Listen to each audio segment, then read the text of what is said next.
Hey folks, it's Paul Ramsey and I'm joined by John Cerbone, who is presenting a 1-hour seminar at the 2017 NGH convention called Power Pretalks, Insider Secrets for Clinical Hypnotists. How are you, John?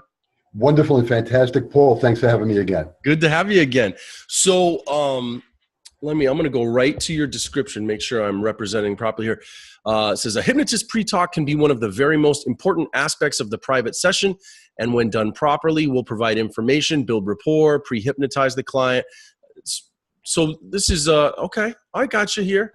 Tell us in your own, those are your words, you wrote them for the guide, but of all the things, you've been practicing a long time, why this topic? Why do you think this is so important that it deserves an hour at the convention? Well, I've seen some people working and not doing a great pre-talk. I've seen some hypnotists kind of take the pre-talk and throw it to the side like it's not important. But when done properly, a proper pre-talk will actually ensure dynamic success right across the board for any session you're going to do. A proper pre-talk should pre-hypnotize the client besides build rapport, besides establish a foundational base for a session that's going to have mega impact right across the board. It should be educational. It should be funny. And a while back, I was teaching somewhere, and one of the other members of the NGH saw my pre-talk and said to me, that's one of the finest pre-talks I've ever heard anybody ever give in the history of the profession. And this is a fellow older than me by a couple of years at least, probably old enough to be my dad, perhaps. So the point of the matter is, a pre-talk, if it's done properly, represents who we are. It accurately explains what hypnosis is and what it isn't. It gets the points across. It shoots down myths and misconceptions. It shoots down fears. And because I've done so many pre-talks, literally tens of thousands at least, there's a lot of corny jokes in my pre-talk. But again, if they've never heard it before, it's new to them, it's funny to them. Right. And it's based upon a lot of crazy and witty, weird things that have happened to me over the years. Some of the funny examples I've had. So people ask me, for example, what does hypnosis feel like? And I explain to them, it's somewhere between being awake and asleep. If awake is over here and asleep is over there. Boy, my hands look huge on this screen. Between one and the other, your hypnosis is kind of in the middle. You pass through it to fall asleep, right. You pass through it to wake up. It kind of feels like after a long day living in the Northeast, maybe you've shoveled snow, and you got the TV on. You come in, you sit down, you're half awake, you're half asleep. You kind of know what's going on. You kind of don't care. And yet maybe a story is coming on the TV and you want to see it on the news. So you kind of half nodded out, and then your consciousness comes up a bit and you listen to the story, and then you go back to a more restful state halfway between awake and asleep. And that's kind of what hypnosis is. I also talk about the idea in my private session work of roller coastering, which is kind of up here. When a person is in hypnosis, they can either be in three different places. Once you get them hypnotized, they can be in very, very light. And I've had people like that were smoking 3 and 4 and 5 packs of cigarettes a day, for example, for my smoking people. I've had other people who drop in deep and they stay there for the entire thing. I've had other people that are up here, then they drop down, then they come up and they drop down again. Then they come up and they drop down lower. And they come up and they drop down lower. Yeah, totally. I call it roller coastering because it's kind of like the moves of a roller coaster, right? You kind of go up high and you drop down. What am I not showing them? I'm not saying you're down here and you can come up. So basically, I'm preconditioning success. And that's one of the little secrets I throw into these things when I'm teaching how to do a pre-talk to my students or other people who've asked me how to do a pre-talk better. I recently, a few weeks ago, did some mentoring work. It was supposed to be a 2-hour session. It turned into a 5-hour session. Luckily, I had the time. But there are people out there teaching even new students in some other backgrounds, for example, that are not actually emphasizing how important a pre-talk actually is.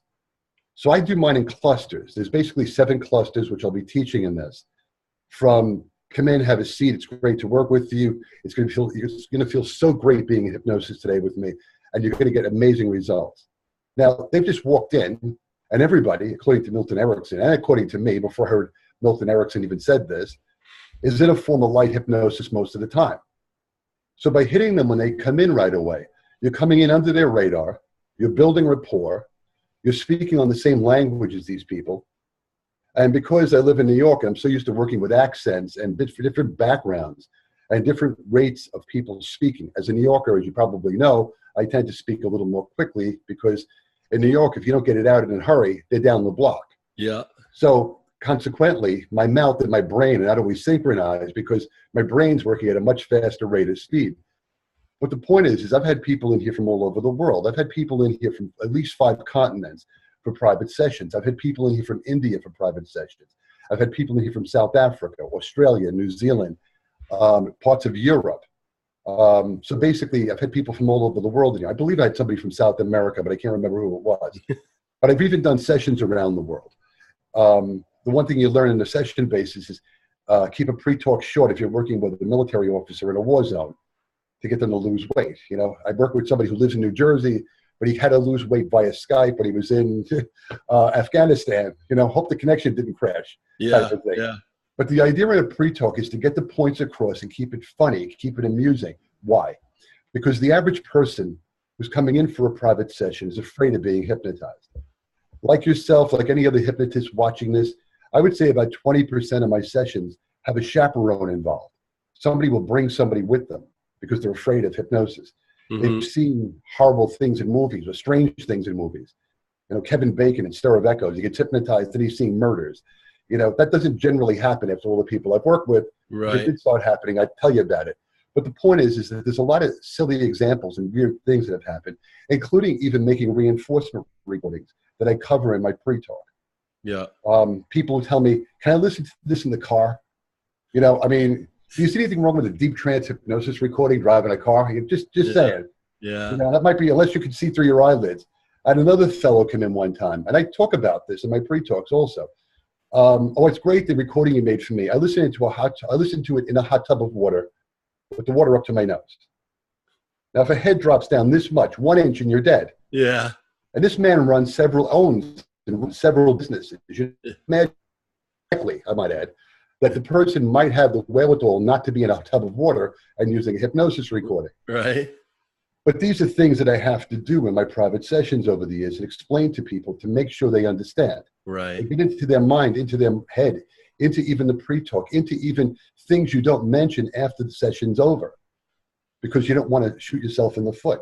Yeah. So there's a wide variety of technique and idea I've come up with for pre-talks.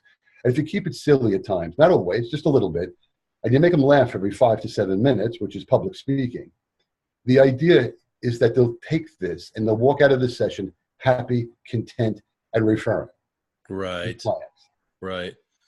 You guys, so look, John just got it all for you right there, okay? I just want to try to restate it for people who maybe need to hear it a different way.